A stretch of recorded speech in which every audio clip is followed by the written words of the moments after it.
everyone, Irish Commander here, and I have a special announcement in this video.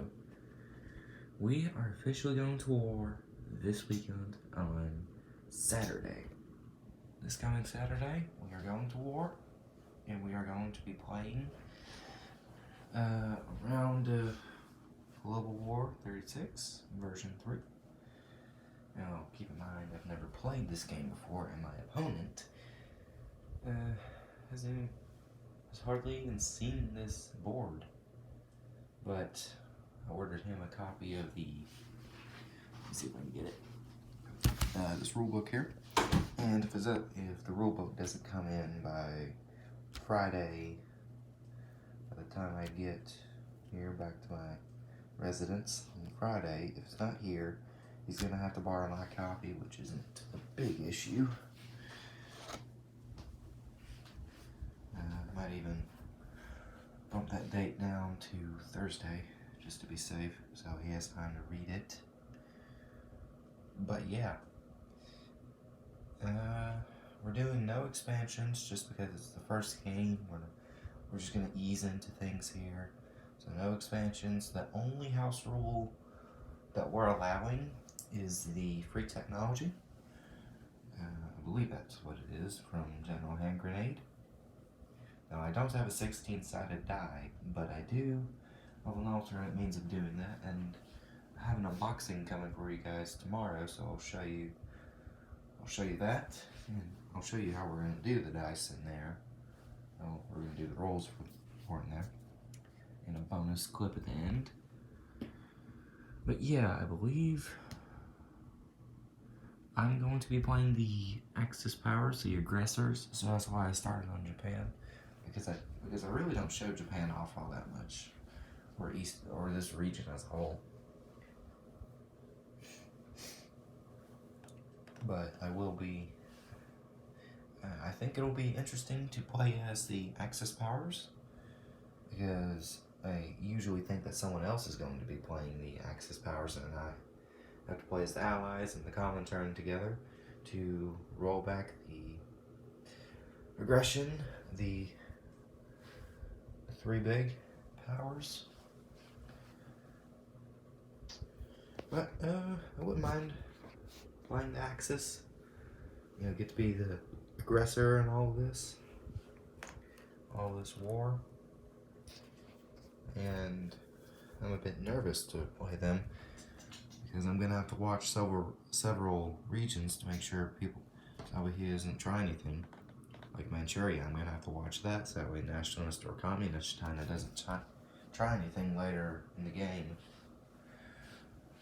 Another thing I'm gonna have to try and watch for is Northern France, if I manage to take France over, which I think I might be able to, which will be good for me, so that way we can get those Free French forces on the board.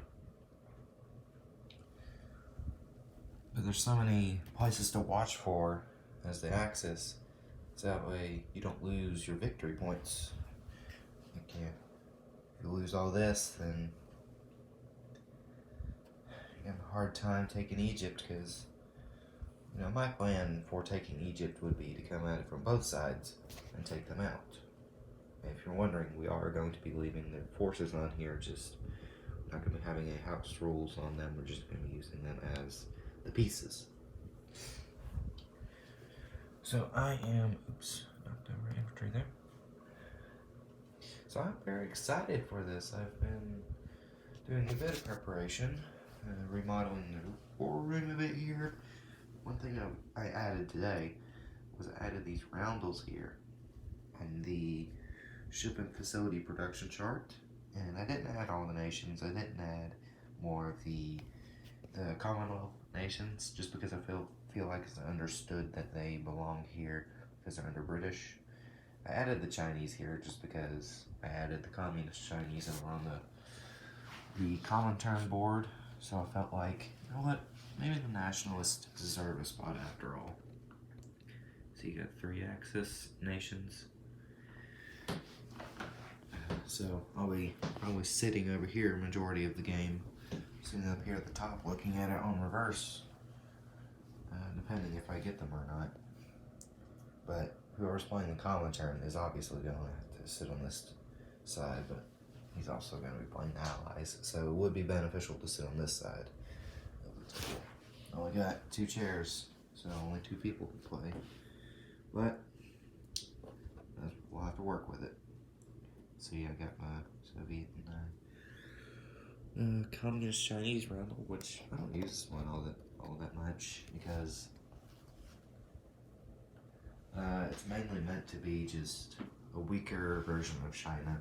That's why I have the World War I flag for the nationalists for when they get to a major power, and the modern day flag for the communist Chinese when they get to a major power, because I feel like these roundels right here represent more of a weaker, more of a pushed back version of China, like a weaker version of themselves.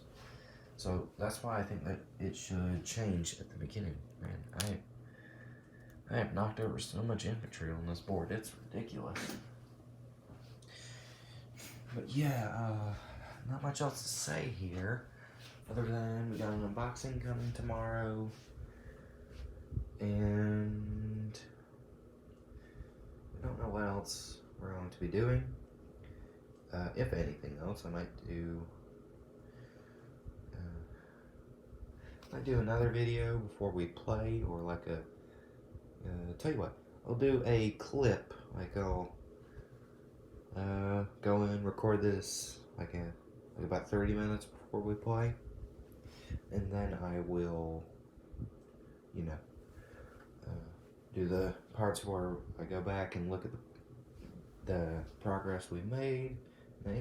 Maybe I'll show just a tiny bit of gameplay in there. Potentially, if he agrees to it. I haven't told him that I might record, but I realize there is one more thing I want to show, and you guys might notice my London and my Tokyo tower I always tend to fall over, and these are actually custom capital cities I made, but they always tend to fall over because, well, they're small.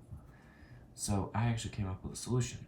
I had some spare Croatian roundels, as I only need one. So I got the same adhesive material that I use to put my magnets and my roundels together, and I put them just like that. So that's the last thing I wanted to show you guys before I wrap this up here, edit the video. Well, not too much editing to do here. I just gotta upload this to YouTube, get it all done and ready, and do the unboxing tomorrow afternoon around 4 o'clock. Is when I'm going to be doing it, but expect it not to come out till 5, just because of how long it takes for a YouTube video to upload off of my phone here. But anyways, until I come back tomorrow, this is Irish Commander, signing off.